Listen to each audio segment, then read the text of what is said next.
Okay, so here we go. Oops. So, hey everyone, on behalf of the team here, I'd like to welcome you all to the International Primatology Lecture Series, Past, Present, and Future Perspectives from the Field. I'm Andrew McIntosh, Associate Professor at Kyoto University's Wildlife Research Center, and I will be hosting this event.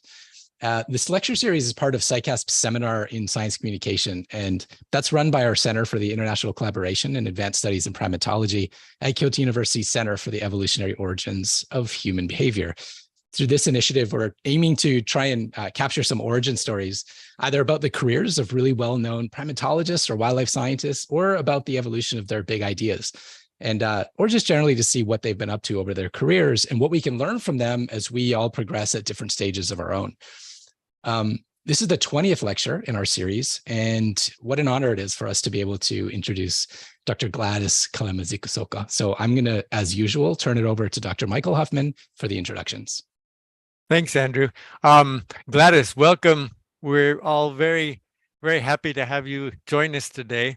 It's a special event, and we have a lot of people who are eager to listen to what you have to tell us. There's a few people in the audience who have worked long-term in Uganda, so I think they'll be especially interested and happy to learn about some of your recent activities. You and I have worked together on different things, mainly through students. The latest joint student that we had was Raquel Costa, who worked with you in Uganda on the mountain gorillas there. Yeah. It's really a great honor to have you here, and I'm so happy to share in greeting you today, and look forward to learning about your most recent developments and your exciting new book coming out. I'm almost ready to have it delivered to my office, so I really look forward to going through that. And I hope the audience will enjoy today's talk. I think Gladys will share a lot of her personal story, her ideas, and provide a lot of inspiration to all of us for our own future endeavors. So without further ado, I hand it over to you, Gladys. Well, thank you so much for inviting me to speak. I remember visiting Kyoto University, I think it was in 2010, for the IPS conference, and right. It's all the primatology work you're doing there is very inspiring. We really enjoyed hosting Raquel at Bwindi. We also hosted Rioma Otsuka, and yes. I'm going to share my screen.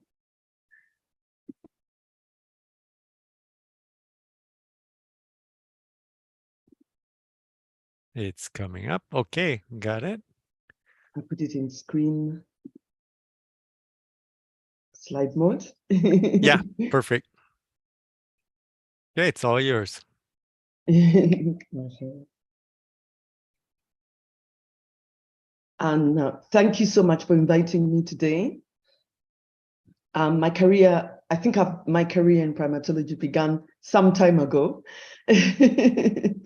And officially it began around in 1990, around 30 years ago. But I'll tell you a little story as well, which is also in the book. I'm excited we founded conservation through public health based on experiences I had working as a first vet for the Uganda Wildlife Authority, when we found that we needed to also improve the health of people. I was excited to be part of the people who founded the African Primatological Society in 2016, and I'm the vice president. And because of our work, we're glad to have become a National Geographic Explorer and won the Edinburgh Medal last year.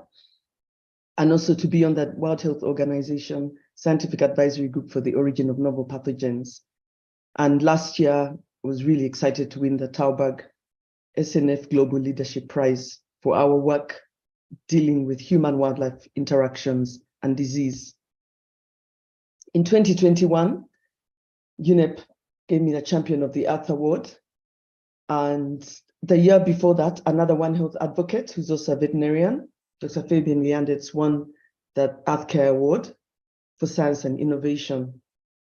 And it made us realize that One Health is now becoming something that people are realizing is important to promote conservation and sustainable development, which is something we've been pushing for and talking about for years and years and years. And at the beginning, when we started integrating the health of people and animals together, everybody thought it was strange, but it took years for people to realize that it's a very holistic way of achieving conservation and making sure that it's a win-win situation for both the people and the wildlife. And one thing I emphasized is that we need more local champions, because they're the people who are going to become the major decision makers in their communities, but also some of them may become members of parliament who can decide whether or not we should cut down trees to plant sugarcane. So as a vet student, I got involved in primate conservation through research. And when I was 22, I got an opportunity to study chimpanzees in Budongo Forest Reserve at the Budongo Forest Projects, which was hosted then it's still hosted by Professor Vernon Reynolds. I went and I studied parasites, which was a very exciting time for me. And it was my first time to study primates in the wild. 2 years later, I got a chance to do the same study on mountain gorillas in Bwindi, hosted by Dr. Liz McPhee, who was heading the International Gorilla Conservation Program. She had been a veterinarian in Rwanda, working with the Mountain Gorilla Vet Project. And now she was brought to Uganda to start the International Gorilla Conservation Program. Actually, in this photograph, I was at Bwindi Forest. And as soon as I arrived Bwindi, I got a nasty cold and I wasn't allowed to go to the gorillas, which was very frustrating because I'd been wanting to study the gorillas since setting up a wildlife club in Uganda in my high school. I'd always wanted to study the mountain gorillas, and I was told that they weren't habituated. And then in 1992, they were not yet habituated for someone to visit. They were still only at the research site. So now I had that opportunity and I couldn't visit them, and I was feeling really upset. But then I took a walk to the waterfall, because at least I could go to the waterfall, and I slowly got better. So here someone took a photo of me at the waterfall when that's all I could do. I couldn't go anywhere near the gorillas. But when I finally got to see them, when I got better naturally in the forest, I really appreciated how we can easily make them sick and how we need to be very careful. But one thing I did find in this study was that the 2 gorilla groups that were visited by tourists had a higher parasite burden than the 1 gorilla group that was visited by a few researchers. And this made me start to think about maybe there could be stress or something else like that. But it was a very interesting study, and I learned so much about conservation because I was based at the tourism site of Bwindi. And sometimes whenever I went to the gorillas, I would always go with the tourists because there's no advanced group. And I got to understand how the tourists were helping communities to get lifted out of poverty. And sometimes they would even invite us for tea to talk about our work at their lodges.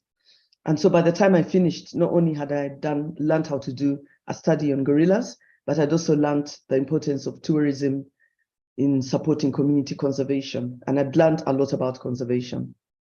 So at that time, I felt like I wanted to be a full-time wildlife vet.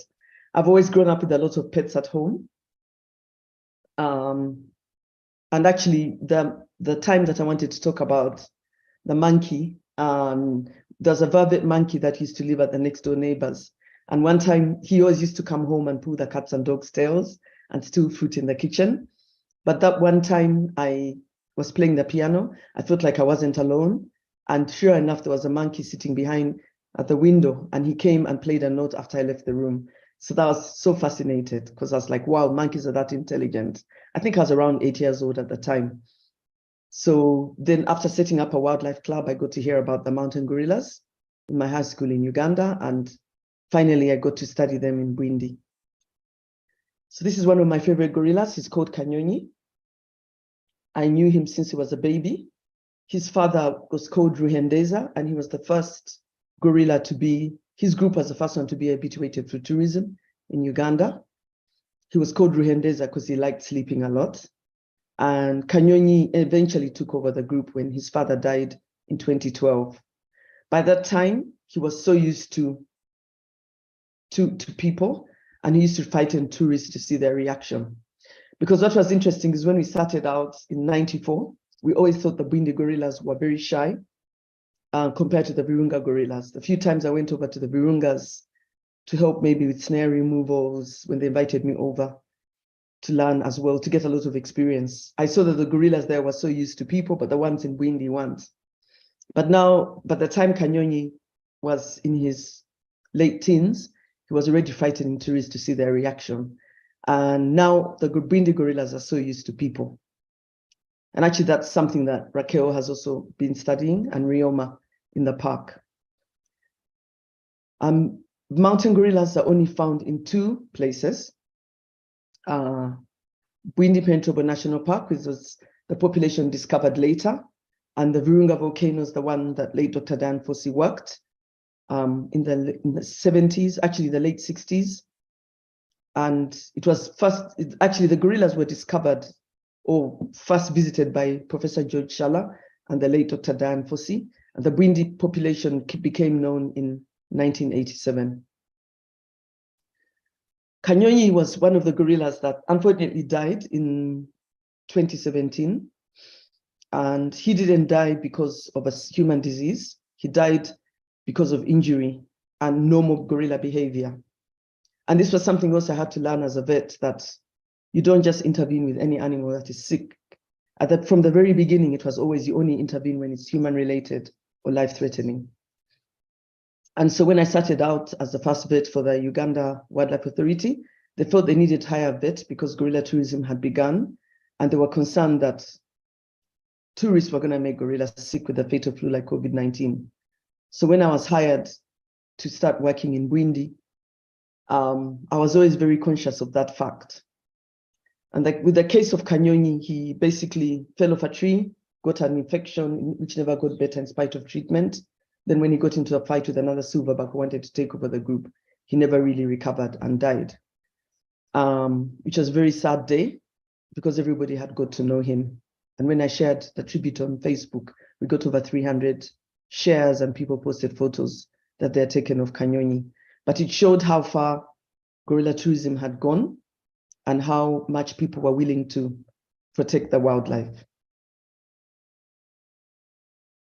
These 2 populations are separated by very high density in between the 2 parks, which means that unfortunately they'll never join, because hundreds of years, like at least 200 years ago, they were together and now they're not together. And this high human population density around both protected areas means that gorillas don't have a lot of space for their populations to continue expanding. And this is the next worry that we have. So the threats to gorillas still remain as habitat loss. At the beginning, habitat loss was the main threat, and gorilla tourism helped to reduce that, because once it became a national park, people are not allowed in to cut trees. And it meant that the park remained intact and the gorilla populations could thrive and grow, and so could all the other species in the forest. But now that the numbers are growing, habitat loss is becoming an issue again. Poaching is also an issue where all gorillas are found, but in Uganda and Rwanda, people don't eat gorillas.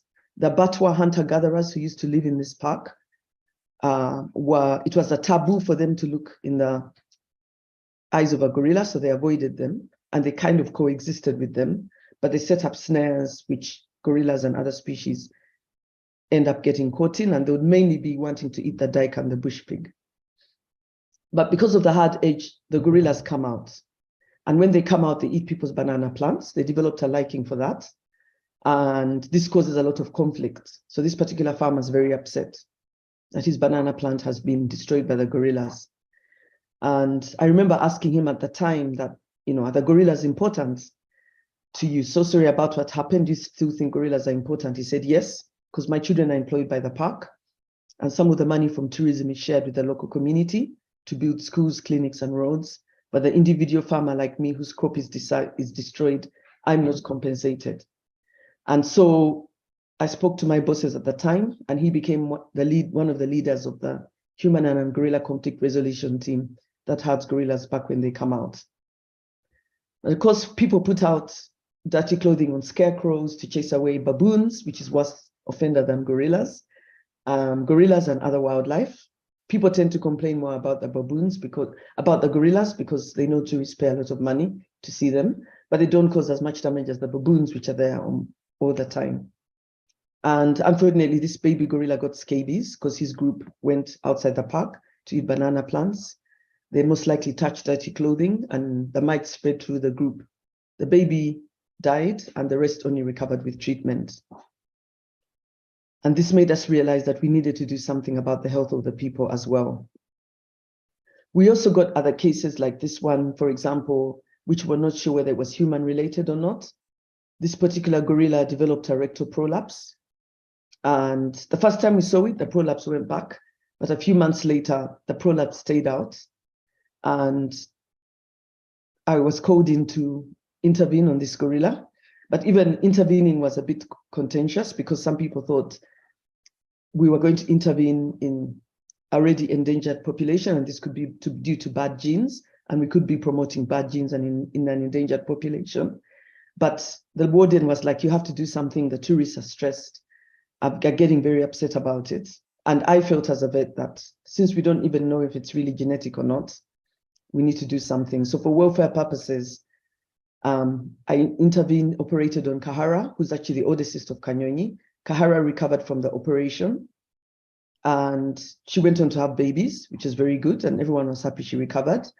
And so sometimes we didn't know whether she maybe picked up a human parasite, which caused her to defecate, to a prolapse to come out because she was training more. And some of this led us to set up conservation through public health, where we keep the gorillas healthy and their habitat secure. Inside this forest, we also have chimpanzees, but they're not habituated.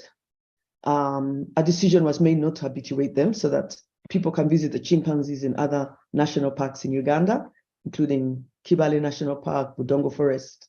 And so Bwindi only has mainly gorilla habituation, but we also have 4 other different species of monkeys. We have the black and white colobus, the red-tailed monkey, the blue monkey, the louse monkey, which is only found in Bwindi and Kibale National Park. We also have, obviously, the baboons, which come in and out. They mainly live at the park edges. But we also have elephants inside this forest. And actually, elephants are now causing human-wildlife conflict.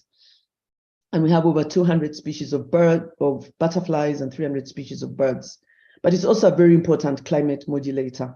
It keeps the local climate constant, and it's a very important water catchment area. And this is the view from our office. If you get to visit, this is what you see if you get to come and work with us, or do an internship with us. And it looks all of the way to the end of the forest. And at the other end of the forest, you see the southern sector of Bwindi, which is in Kuringo. And it's a really nice office view. We're very lucky to have this. We have 3 integrated programs: wildlife conservation, community health, and alternative livelihoods. And we started off by the wildlife conservation program basically deals with species conservation.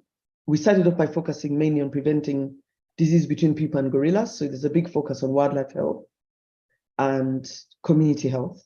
But then, of course, the gorillas are not alone. They live in a habitat. So this expanded to include habitat conservation. And we also improved the health of people's livestock. And when we found out many people are unhealthy because they're poor, we added alternative livelihoods. This happens all the time, even now. The gorillas used to only eat the stems, but now they're also eating fruit. And it's a big cause for concern. So we work with the gorilla guardians, the human gorilla conflict resolution team, who are trained to chase gorillas back. We get them to also collect fecal samples from gorillas when they're outside the park, at a time when they're most likely to pick up human diseases. And the rangers are also trained to collect fecal samples inside the park. So every month, we collect fecal samples from all the habituated gorilla groups. Bwindi has over 460 gorillas, and about half of them are habituated. And so when they're habituated, it means you have to follow them every single day, whether or not they're tourists. And we are able to collect samples from those gorillas which are habituated, non-invasive fecal samples from their night nests. We also collect samples, obviously, when they're sick, and we compare them with what we're finding in the people and the livestock. And it also helps us to know whether our community health programs are helping to reduce the parasites and other pathogens in the gorillas. And this is the Gorilla Health and Community Conservation Center, built with funding from TASC. And this is Stephen Rubanga, another founder member of Conservation Through Public Health. And he is training 2 students, one from Royal Vet College, where I went in London. She's looking at entamoeba in the parasite, in the dung of the gorillas. And another student who's trying to start a study on stress hormones. One of the studies we've done is we've looked at Giardia and Cryptosporidia. I myself have had Giardia in the gorillas. It's not been fun having Giardia. I felt like I was going to die because you have vomiting and diarrhea at the same time.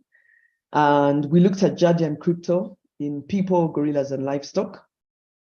And one thing that we found actually is that the Giardia in the gorillas really reduced. At the time we did this study, we didn't find any.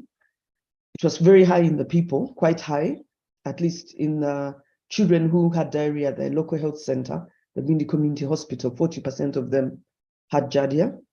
And then in the livestock, it was also prevalent. But Crypto was prevalent in all 3, but Crypto is not as harmful as Giardia.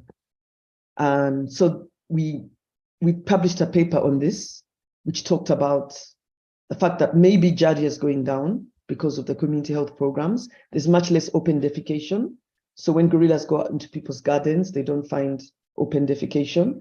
People are now building toilets, and those toilets are clean a lot of the time. So we're glad that our community health and hygiene programs are helping to reduce disease in the gorillas.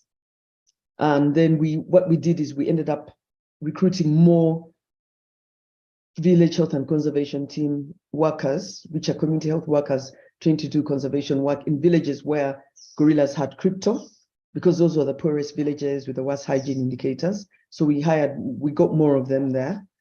They're actually volunteers, but we recruited more of them to make sure that people there are more healthy and hygienic. And we also worked with farmers to dig cattle water troughs so that the cattle don't defecate in the same streams which are crossed by people and gorillas. And Dr. Jessica Rothman, when she was at Cornell University, we used to do a lot of work with her on parasites, and she continued to train our team when we founded CTPH in 2003.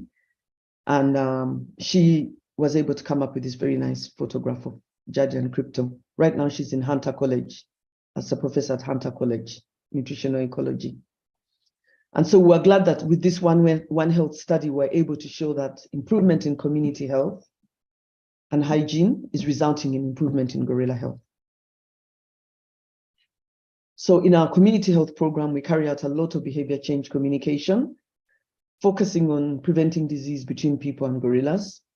In my last year at the Wildlife Authority, I was asked to lead the effort to develop health education programs for the local communities, because people were concerned that gorillas were not only picking up, scabies, but they're potentially they could pick up typhoid, cholera, or anything else from fecal samples, or any other diseases. And so we designed these brochures, both in English and the local language. We went to we visited 1,000 people in 8 villages. These are the villages where gorillas are always coming out. And I talked to them about what the problem was. And I went together with a community conservation ranger and warden and the district health assistant. And we got them, when I was about to tell them what the solution was, they touched my arm and said, let them come up with a solution. And they came up with very good solutions of how they can improve the situation. Some of the communities we went to had benefited from gorilla tourism and were positive about the gorillas. One community was somewhere in between, because they had seen tourism had begun in the northern part of Bwindi, Buhoma, but it hadn't started in the southern part. And they wanted it to begin because they had seen how the people across the forest were benefiting a lot and being lifted out of poverty because of tourism.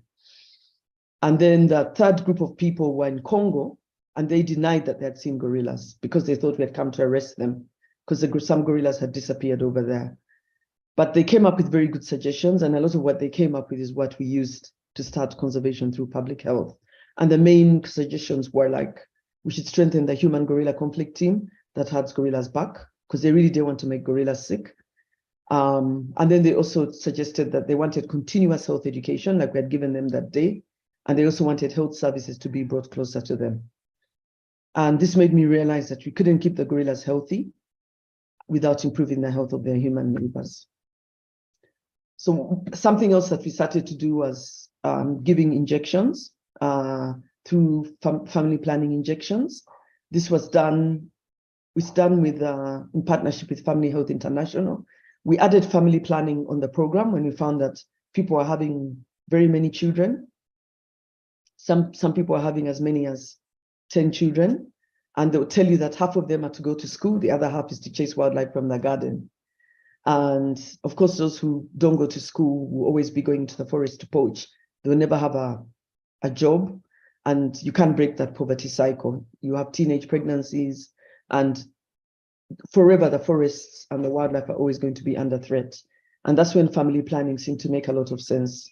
We started this program 4 years after we began CTPH, and it's been one of our most successful programs because the women are so liberated. They didn't want to have a baby every year, and they're happy to have more control over their bodies.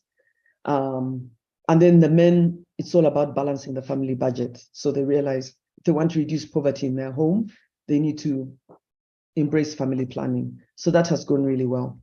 And this particular lady is getting an injection in the comfort of the volunteer's home. This particular volunteer is giving her an injection, which means that she doesn't have to always be pregnant, and it improves her quality of life. And all of this results in better outcomes for the people and the gorillas. So we helped to start the Population Health Environment Working Group in Uganda. And in it, we have conservation NGOs like IUCN, Tree Talk, and Kibale Eco Health Project was part of this. And Kibale, Professor Colin Chapman's organization in Kibale was part of this. Then we also have the health NGOs who are also part of that. And everywhere where we're working, we're looking at areas where promoting community-based family planning can help. So the Kibale Health and Conservation Project is part of this as well. And now what happened with the PHE working group is that the government embraced it through our advocacy efforts. And now we now have national PHE networks, not only in Uganda, but in Kenya, in Rwanda, Burundi, and DRC and South Sudan. I think they're also setting up one. So I was really glad that our advocacy efforts are influencing this particular approach, not only in Uganda, but in other countries in East Africa. Then Gorilla Conservation Coffee was our third livelihood program. And this started because even when I was going to visit the gorillas, you often cross coffee farms. And I found out that these farmers were not getting a steady market or a fair price, and they're still entering the forest to poach. And so I decided to name it after Kanyonyi, the gorilla you've seen earlier in the presentation. And a very creative designer in Kampala was able to stylize Kanyonyi. And now this was our first brand, the Kanyonyi coffee blend. And these are the type of farmers that you meet. And so we're basically developing a global coffee brand to save gorillas through coffee. And what happens is we give the farmers an above market price for the good coffee. Luckily, Bwindi is a very high altitude, so you can get very good Arabica coffee. It's actually won 92 points in California and was among the top 30 coffees reviewed in 2018. And a donation from every bag sold is going to support the work of conservation through public health to promote community health, gorilla health, and conservation education. So these are two of our top farmers, and we're inside their farm collecting coffee, harvesting coffee. And this coffee is then sold in places like here. This is actually one of the biggest buyers. It's the duty-free shop as you're leaving Uganda at the airports. They were placing orders every single week, right by the time the pandemic began. And people just wanted to know that they're helping gorillas, even if many of them are not able to make it out to Bwindi. We made a great effort to start engaging women. So out of the 500 coffee farmers who were engaging, 120 now are women coffee farmers who are heading the farms, which is fantastic. And this is a very common occurrence in Bwindi. You meet people like this picking coffee as you're going to visit the gorillas. And we're glad that we're able to support them in this way. It's something that we're also doing with the Wildlife Authority, because we're helping to improve the relationship between the community and the park. And actually, this coffee is served to tourists just as they're going to go trekking in the morning by a group called Ride for a Woman, who I'll talk about later in the presentation.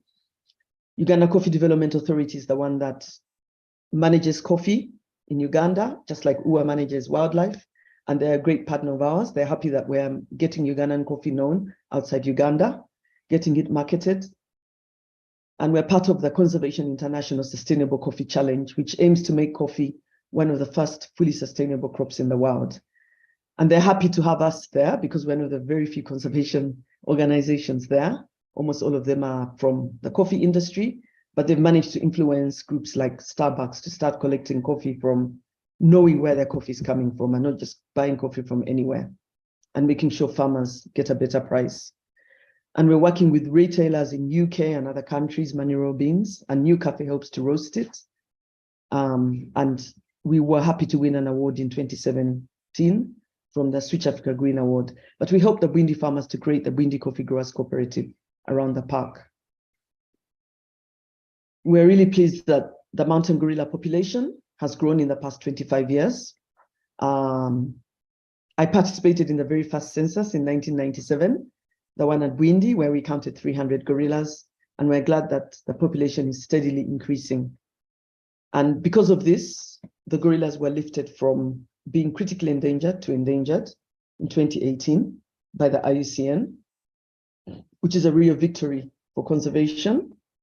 And this is a concerted effort of many groups. I mean, the law enforcement improved, also because tourism helped to pay for law enforcement.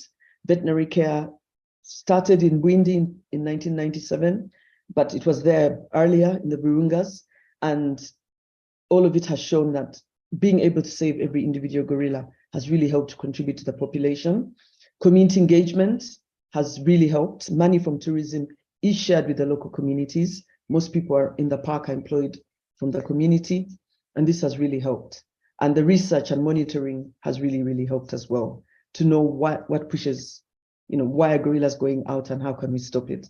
And so many of this has helped in the population growing. Unfortunately, in other parts of Africa where the Eastern Lowland, Western Lowland, and crossover gorillas are found, the populations are going down. Even if they're higher in number, like in West Africa, in the Western Lowland gorillas, they're critically endangered because the numbers are going down. And we have to find ways of how we can improve on this. But all the interventions that are being done, improving community health and livelihoods, all of that have helped to contribute to the growth of the gorilla population. But I'm going to end off by talking about COVID. COVID threatened this success because when the pandemic began in 2020, at least by the time it got to Uganda in 2020, we were all very concerned because people and gorillas were getting too close to each other. We carried out studies with students in Ohio University and Oxford Brookes University and found that 60% of the time people were getting too close to gorillas, and 40% of the time it was the gorillas getting too close to people, and we needed to do something about it. So before that, we had tried to advocate for wearing of masks as well, but there was a bit of resistance because people thought that tourists would not be happy to have to wear masks. But when the pandemic began, it really pushed it because everyone around the world was now beginning to wear masks. So we held the ranger training just as the pandemic was reaching Uganda. And with all these partners over here, Max Planck International Gorilla Conservation Program, Mountain Gorilla Vet Project, the Wildlife Authority, we held a training with the rangers on how to wear masks and how to keep a distance and how to manage tourists when gorilla tourism returns, because there was a 6-month lockdown from March 2020 to September 2020. We also had the training with Bwindi Community Hospital as well.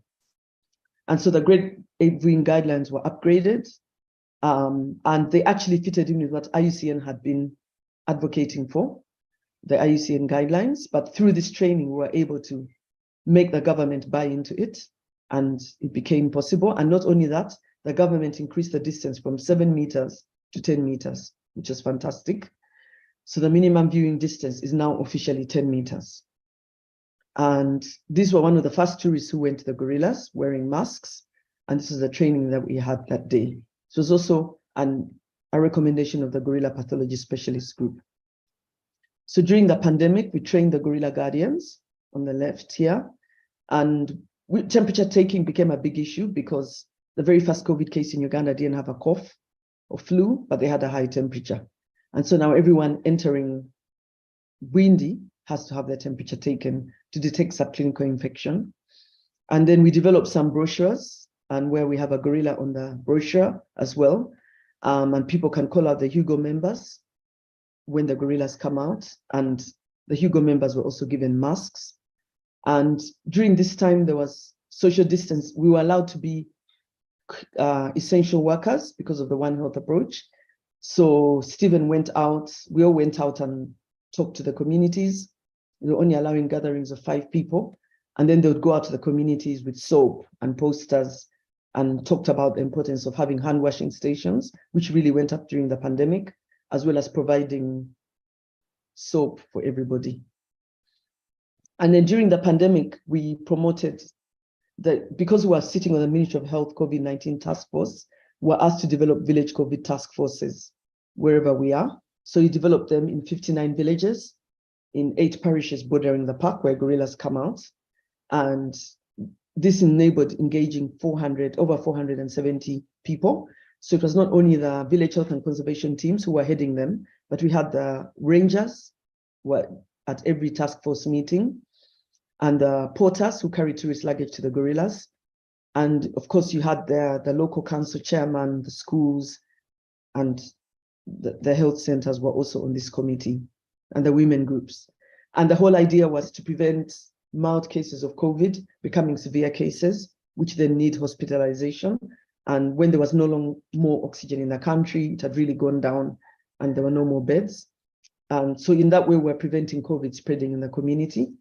But then also it helped us to know the homes where gorillas are being visited and making sure that those people are not mixing with anyone, and the gorillas are herded away as fast as possible before they can pick up anything from people. And even knowing that, COVID remains in a fecal sample, even after someone has stopped testing negative on a nasopharyngeal swab, it was even more urgent, because if there's still open defecation in someone's home, the gorillas could even pick up COVID from their home. But we did a crowdfunding campaign. We did an online campaign, and we got a donation from Wildlife Conservation Network, and we're able to provide them with pulse oximeters and infrared thermometers. And this really helped because it reduced the number of cases and was able to protect the gorillas. So during COVID, we were collecting samples from gorillas and also working with people to collect samples from the people. And we're really glad that gorillas did not contract COVID during the pandemic. But of course, we had another big issue, is that poaching went up because now there were no tourists, and tourism was really supporting the local economy and had even resulted in the number of mountain gorillas increasing because of the local economy improving and so many benefits for the local communities. But in the 6-month lockdown, these benefits disappeared overnight. So it was very, very difficult for everyone. You'd find that someone who is a porter carrying tourist luggage to the gorillas, his father is a reformed poacher, and he won't enter the forest to poach because his son is bringing money home. But now his son is not bringing money home anymore, and they resorted to the forest to poach. So unfortunately, Rafiki, his group was the first to be habituated in the southern sector. Fortunately, he was killed by a hungry bushmeat poacher. And this poacher, of course, was not killing him for meat. He was killing the duiker and the bush pig. But when the bush pig screamed, Rafiki obviously charged, when he speared the bush pig, because he was protecting his family. And he claims to have speared him out of self-defense. But he shouldn't have been there in the first place. So he was put in jail for 11 years, which is the longest anyone has ever been put in jail for killing wildlife, and which was a victory for conservation. But as long as there were many hungry bushmeat poachers like him, this thing could happen again. And so we engaged the vulnerable households around Bwindi, which had people like this poacher who could potentially go back into the forest to poach. And we gave them fast-growing seedlings, which can grow within 1 to 4 months. And with this, they were able to eat. And when we distributed it to the first 1,000 households, we gave them a questionnaire. And in this questionnaire, we're asking them, what is making people poach? And they said people are poaching because they're hungry. And so this food security intervention is something that we've continued, which we're going to continue even after the pandemic ends. But we made sure that the poacher's wife was one of the first people to get a beneficiary of this, because she was only 22 years old. She had already had 3 children, and she was very poor. And although our programs had gone quite far, there was people like her who it hadn't reached very well.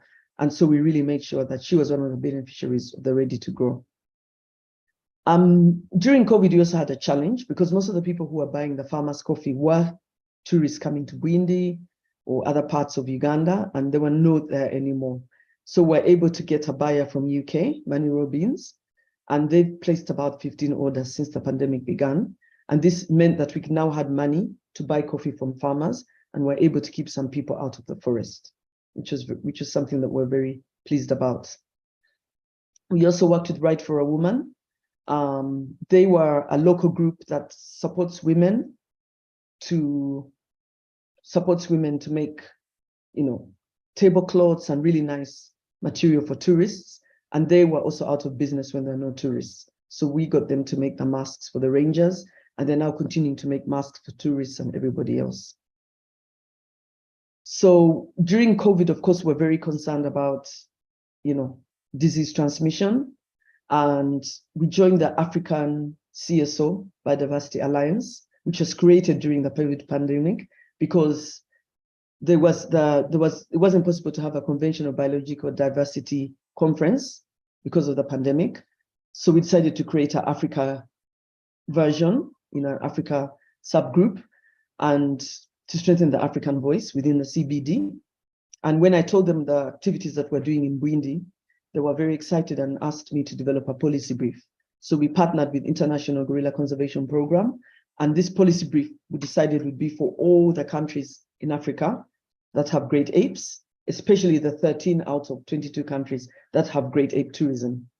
So Uganda and Rwanda are the farthest ahead, but we also partnered with Dr. Kim Hawkins who's working in Kantane National Park in Guinea-Bissau that has little tourism to chimps.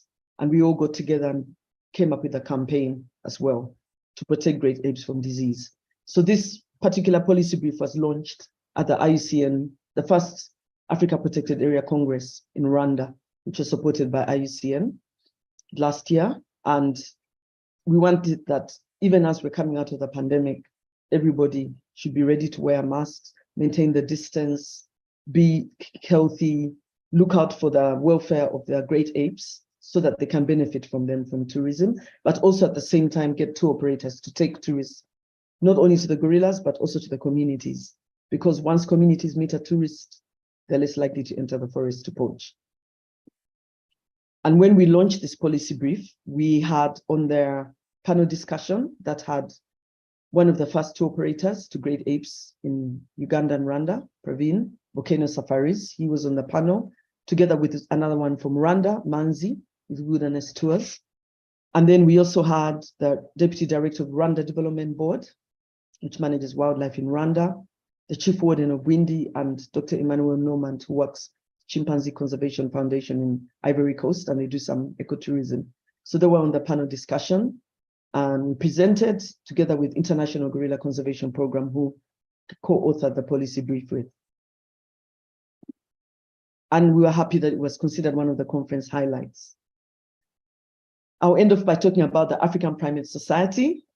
This is strengthening African leadership in primate research and conservation. We started it in 2016 with Dr. Inza Kone, who became the president. I became the vice president, and other researchers from South Africa, Nigeria, Cameroon, Kogwe from Cameroon. And we found out that at many conferences outside Africa, there were very few Africans in the conference, and the primate numbers are continuing to drop because a lot of them left primatology because they never really developed never got leadership positions or never became confident about presenting about primates and their work. So we decided to create the APS to be able to strengthen African leadership in conservation. I'm actually wearing the t-shirt right now. And we held the second conference. The first one was held in Ivory Coast, and the second one was held in Uganda. We had over 300 delegates, and 85% of them were from Africa. And we had the Minister of Tourism to open it, and we had lots of media. So everyone realized that primatology is important. And a certain professor from Nigeria actually went back to Nigeria and said we shouldn't eat our primates because in Uganda they're benefiting from their primates. And so it was a really strong message that it's important to form a network of people within Africa who care about primates, and their capacity in research and conservation can improve, and this will result in a better future for the primates and reverse that disturbing trend of primates going down all over Africa.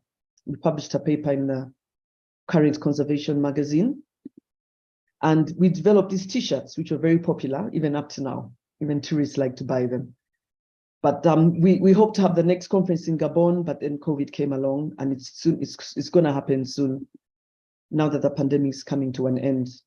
But we had many people coming to this conference, and it was a very exciting time because more and more people got interested in primatology, and more people realized that we really need to protect our primates in Africa. I've written a book about my conservation journey, as Professor Mike Hoffman said, and the book came out. It's here. I finally have a copy of the book on my hands. I only got it last week in Uganda, but it came out in America 2 weeks on 14th March, which was a very exciting day, and it's coming out in Japan, UK, and other countries later this month. And it can be ordered on this link where we have basically, we've managed to compile. My husband, who's a founder member, CTPH, has managed to compile all the places where he's found I'm going to stock the book, even in India and other places. And in this book, I basically talk about, my conservation journey, but I also talk about, it's more of a personal journey, a personal story, but why I got into conservation and what I found along the way. We also talk about women and conservation, because this is something that my editor and book agents kept saying that I need to have a chapter on that. Something I hadn't really thought about, but that was a difficult chapter to write. But I was able to understand, women face unique challenges in conservation and primatology, and I was glad to be able to talk about them in that chapter. So I hope you really enjoy reading the book. I won't give away too much about it because I want you to buy it and read it. Definitely. Yeah, but I hope you enjoy it, and I really look forward to your reviews. It was a book written for, it's not an academic book as such, so I tried my best, or at least my editors helped me to break down all the science so it's easily understood by anyone. So that's important. Yeah. Yes, because that's the kind of book we wanted it to be. And I was very excited that Dr. Jane Goodall wrote the foreword. It was very nice. She's someone who has been writing so many books, and always admired her. And I met her quite early on in my conservation career, which you read about in the book. Thank you so much. And for more information, visit our website and follow us on social media. Wonderful. Thanks, Gladys. We've been having a side discussion as you're talking about how we can bring your coffee to Japan. So hopefully that will happen soon. Yes, that would love to. Yeah, thanks so much. It's a wonderful story, and so important. And I think probably for anyone listening here today, it's very easy to grasp how important it has been, and how wonderful it is to see the very clear integration of primatology, but also public health, and a real deep concern for the people in the communities that surround the non-human primates. So it's such a great story of, I think, maybe the way conservation should be done as much as possible. We don't always see it that way. So thanks so much for sharing. Thank you. We can open this up to questions. So we like to have as many as we can from students in here. So if anyone wants to put up their hands or just put the question in the chat, and then we can find you, we'll do that. I actually wanted to start, if it's okay, just by asking, you ended your talk with the book, which I actually picked up yesterday on Kindle, an ebook, so I was able to get it. Oh, wonderful. So I read the first chapter, but not very far. But it made me wonder, when you talk about so much of your activities during COVID had to kind of change, and you reacted really quickly to as the situation was developing, to protect the gorillas, but also support the local communities whose economy basically crashed. But I wonder, in the context of writing your book, I assume you started before the COVID pandemic, right? So what was the process like for you, probably starting the book before COVID and then kind of scrambling to make all these other ends meet while you were still doing a book? Whoa, I never rested. It's been the most busy time, because I think we started writing the chapter outline like in December 2019, and then the pandemic began, and I'm like, whoa, yeah. So no, it was a huge scramble.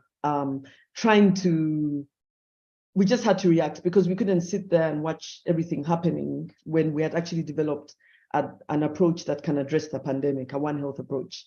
We had all the structures in place to prevent other diseases. So that was keeping us really busy. But then at the same time, I'd now found a book agent, and we're now trying to approach publishers about the book. So it was really a chaotic time for me. But actually, in the end, the first chapters that I wrote, because when you're writing a book, you always ask to write some sample chapters you can share with a potential publisher. And, one of them was first meeting the gorillas. One of them was the scabies outbreak, and then COVID was one of the chapters I wrote. And because it was such a topical issue, I think it helped to even get a publisher, because it was like, yeah, we really need to read more about this. And you know what's interesting? You're gonna find out. I started by writing one COVID chapter, that was done, COVID chapter done. Then 2021 was a new chapter of COVID. Gorillas got COVID, and even I got COVID. So then it suddenly became a new chapter. Okay. And yeah, so it was in the end, I have 2 chapters of COVID in the book. It's interesting. I know that a lot of people, when they talk about the books they've written, they start by saying maybe you didn't have the full idea of the book until you started writing it. But in your case, it was actually changing in real time with the pandemic as well. So that's quite. It really was. Yeah. And actually, the most interesting thing is that even right up to the end, like last year when I was doing the final edits, we got an Ebola outbreak in Uganda. Oh. Yeah. But Ebola wasn't near where the gorillas were, but it was, somewhere we had to be concerned about it. And I wanted to add a sentence on it, and my publisher was like, no, you can't add anymore. That's it. That's it. Our book is never finished. And I insisted, so I just added one sentence. So I'm sure our book is never finished. We have a question from Kasha. Do you want to ask it yourself, or should I just read it for you, Kasha? It's always nicer if you come on, but if you're indisposed, that's okay. Hi, sorry. Yeah. Sure. So first I wanted to say congratulations on the book release. I'm really looking forward to reading it. And it's been such an inspiration listening to your lecture as well. Thank you so much for sharing your story with us. My question is specifically about sort of socially responsible ecotourism. So there's been a lot of greenwashing of tourism, and there's a lot of forms of tourism which are advertised as eco-friendly and conservation-based, or good for the local communities, but they aren't, or there's no evidence that they are. In fact, they can be harmful. So having worked in this field for some time now and creating such an accomplished working model of true environmentally conscious tourism, I'm wondering if you could maybe make some general recommendations for us about how we can support socially and environmentally conscious ecotourism. How do we know if something that is advertised as ecotourism that helps the animals and the people is actually that way? Yeah, that's a really interesting question, Kasia. What we try and do very much is try and engage the tour operators. Actually, it's something we tried to do even long before the pandemic came about. I remember we had a meeting with the tour operators and said to them, you have to be part of the solution to prevent disease transmission, and talk to your tourists about, they shouldn't come expecting to get close to the gorillas. They need to come knowing that they have to respect the gorillas, let them carry out their natural behavior, maintain a respectable distance, not come, because unfortunately all over social media, people just want to be, they get these whole things about, I can touch a wild animal and all of that, which is not the right way to go. And so we know, but they market it to their tourists. I remember somebody coming and telling me, can you take our tourists to the gorillas? They want to touch the gorillas. I said, we don't do this. We don't do this. This was even during, I said, especially with the COVID pandemic, tell them that they are not allowed to do it and we don't do it. So we're working closely with the tour operators to make sure that they take the right messaging to their visitors, because they're the ones who market the experience to the tourists, to their tourists. I mean, it's kind of hard to know who's greenwashing or not. Kind of hard, but we do actually get a lot of them to visit the communities when they're there. We tell them that you have to take your tourists. It's great to take your tourists to the communities. It's great to support these community projects. It's great to make sure that they're responsible tourists when they visit the great apes and other wildlife. We try our best to engage them. But in answer to your question, Cassia, it's quite hard to know from the internet if a company is greenwashing or not. You almost have to talk to people who are working there and find out by word of mouth whether this company is really actually making a difference and really not just, really carrying out serious ecotourism. So, it requires a bit of investigation. People can write anything on their website, so it's very difficult to know. I wish there was an easier way of knowing. Although there is the International Gorilla Conservation Program started something called wildlife friendly certification, and it's also going to lodges, where if a lodge is doing something wildlife friendly, they can get that certification, and tourists come there knowing that they're doing something for the environment, doing something for the wildlife and the community who's living next to the wildlife. So maybe certification could be one way of trying to get around this issue. It's picking up, and they're trying to get more and more companies to get certified. And we're trying to get certification specifically for gorilla conservation coffee, because a lot of people put a gorilla on their package and call it gorilla coffee, when they have nothing at all to do with gorillas. So that was another group of people who are competing with our brand, and we had to really improve on our messaging. But at least during COVID, it helped a lot, because people knew that if you want to stop poaching, you buy gorilla conservation coffee. So people understood that we're directly, the difference between buying gorilla conservation coffee and just buying any coffee with a gorilla on the package. They realized that we're really making a difference and preventing poaching by buying the right kind of coffee. So yeah, and it's an issue. I don't know if you may have some ideas on it. Oh, no, if anything, I'm comforted to hear that it's just generally really a challenging issue, and that it's not just me and my ignorance. So thank you so much for that comfort. And again, thank you so much for the work that you do. Thank you very much.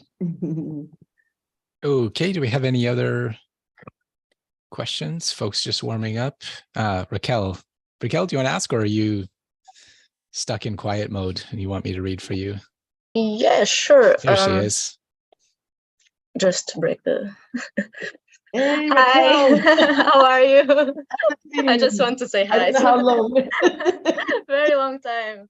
So thank you so much, really, and seeing again that landscape from the office view, as you said, it's so wonderful. And really, everybody, guys, if you have the chance to visit Bwindi, is just a wonderful, CTPH is a wonderful host, so please do. And yeah, I have a question. Actually, I have two questions. So I left Bwindi before the pandemic, and I've been wondering how things are, and especially how tourists are behaving, because we know a little bit about gorillas behaving with tourists, but how tourists are improving their awareness or are increasing their awareness now that they have all this information about COVID. So do they relate the 7-meter rules, the 10-meter rules, I will ask in a minute, or is just something that they still don't understand, because I remember when I was there, some people, they didn't even knew why they should stay 7 meters from the gorillas. So I wonder if now people understand that, and what is the current state there? Yeah, that's a great question, Raquel. We probably need to do another research study on that. An update, right? But the tourists at the further in the pandemic, they were much more willing to follow the rules, good. I would say. Everyone now has to wear a mask. Alison Haynes, One Health Production, did a gorilla trekking film, which is shown every morning. Yeah. That has me speaking and Nelson, the chief warden, and some of the rangers are on there speaking, and also Alice from International Gorilla Conservation Program and some community members. So it's really helping the tourists understand that they need to follow the rules. And I think whenever the video is played, there's more people follow the rules better. But some of them just think like they can still get close. That's the problem. The thing is, tourists have been used to hearing mask wearing, social distancing, hand hygiene.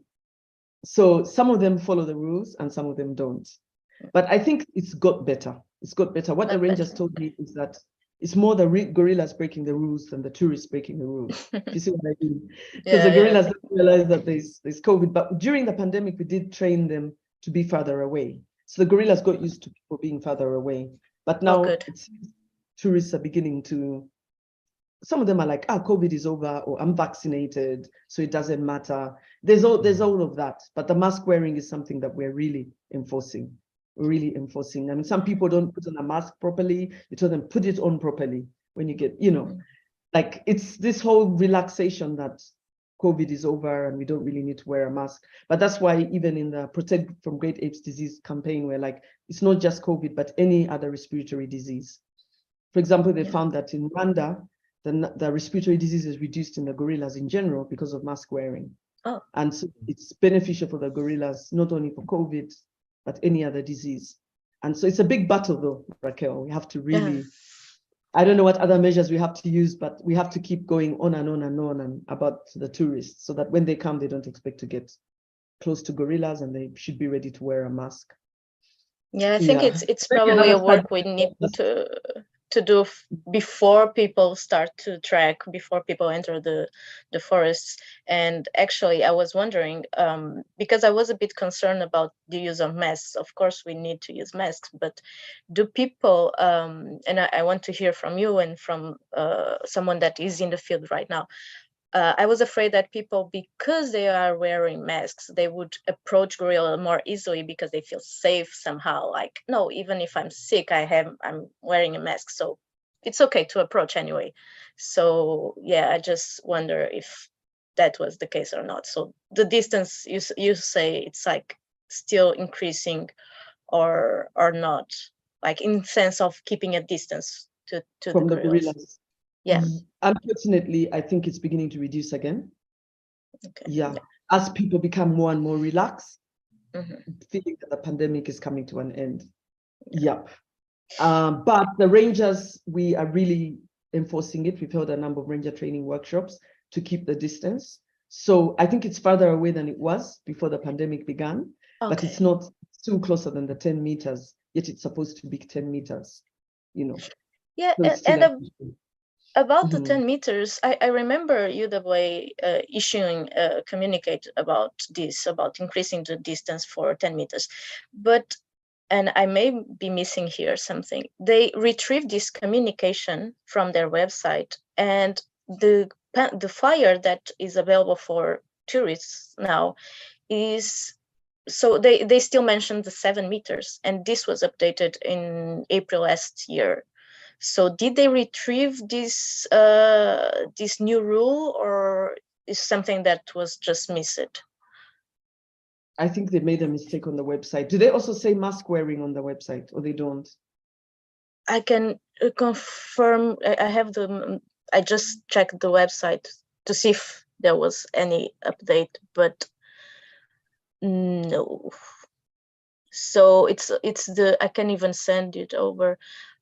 Ensure you do not visit the gorillas if you have a cold or infectious illness. Minimal tracking age is 15 years old. 8 persons per group. Maintain a 7-meter, 21 feet distance from the gorilla. Smoking, eating is prohibited. If you sneeze or cough, cover your face. Visits are limited to 1 hour, and don't use flash photography. Only this. I think they went back to it was a mistake. They must have gone back to the old one. Yeah. Okay, because that's yeah. Because now when you enter the parks, everyone knows, even in Kibale where it's a bit of an issue, the Ching Parks is a bit more of an issue regarding following rules. They all know that you have to wear a mask, and they brief tourists and everybody. And that's confusing, as you said, because tourists see on the website it's not there. Then they get there and they're told you have to wear a mask. And then they have to give them masks, so they didn't come with masks. So I'm going to talk to them about it. I'm glad you pointed it out. I don't know why they put back the old rules, because they have developed a whole new set of rules, you know. Yeah. No, you even sent it. Yeah. Mm-hmm. So I was afraid that they went back to the old ones, but yeah. Yeah. No, they have to update that. Yeah. Okay. Thank you so much again. We can't go backward. Yes, please. Thank you so much. Bye bye. Good to see you, Raquel. Bye-bye. Good to see you, Mike. Andrew. Bye bye. Yeah. Thank you. Can I have a quick question? Was there any evidence during the pandemic that there were cases where gorillas did get COVID? Luckily not. I think we instituted everything just in time, and luckily the gorillas didn't get COVID. Yes, we followed them. We've been collecting fecal samples from them every month, and we did it together with the Uganda Virus Research Institute, which is a reference lab for all viruses in Uganda and COVID, the one that we worked with to analyze the gorilla fecal samples, and they didn't find any COVID there. But yeah, so we did it just in time. Yeah, thankfully. Great.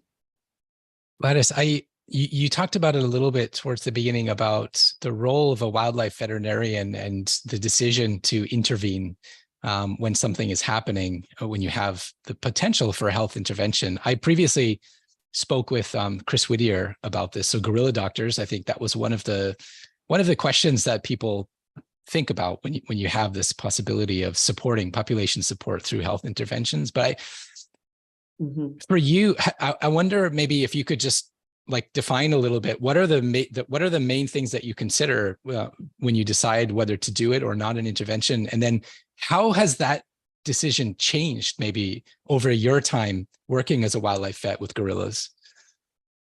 I would say that at the beginning, it was really hard to because they had never had a vet in wildlife. And they were like, why are you even touching that animal? Why are you, the warthog is the next meal for the lion. The limping warthog is the next meal for the lion. Like I learned a lot about conservation actually, because I was the only vet in the conservation agency. It was great for me. But I had to, you had to say, if 2 gorillas are fighting, should you intervene? It's time for someone else to take over the group. There's all of that. And it was always very much, you always had to justify. So even something like the rectal prolapse operation, which is obvious, I still had to justify, why am I doing it? But now I think, especially with gorillas, it's become more like just life-threatening. There's that whole thing of, because people feel that they're now more stressed, there's more tourism, maybe they're fighting more because so many people are visiting them every day. So it's becoming it's always been a gray area, but it's becoming more gray when it comes to a species as critically endangered. I mean, as endangered or as small in number as the gorillas. But in general, it was very much like, it has to be human related, like a snare injury, something like that, or life-threatening. Yeah, it continues to be like that. But I think now gorillas interventions are happening more often, even if they fight, which you could argue for or against it, actually. But sometimes it's like, no, these gorillas have to all be fine. We don't want the group to split. There's tourists who are coming. There are other considerations which come in, which may or may not be correct, but they come in, and interventions sometimes happen for political reasons. But if you're talking about conservation biology, maybe we are beginning to over-intervene, but sometimes it's really necessary because we've over intervened anyway. We've disrupted the gorilla's habitat too much anyway. Yeah. So I think maybe that's a good place to come to the close of this session. So I would just I'll stop the streaming here, and we can just stick on for a few more minutes to say our goodbyes. But I'd like to thank you, Dr. Gladys, for giving this talk and being so inspiring for our audience here. And yeah, hope we see you soon in the future again. Well, thank you so much for inviting me, and great to host you in Bwindi one day, and enjoy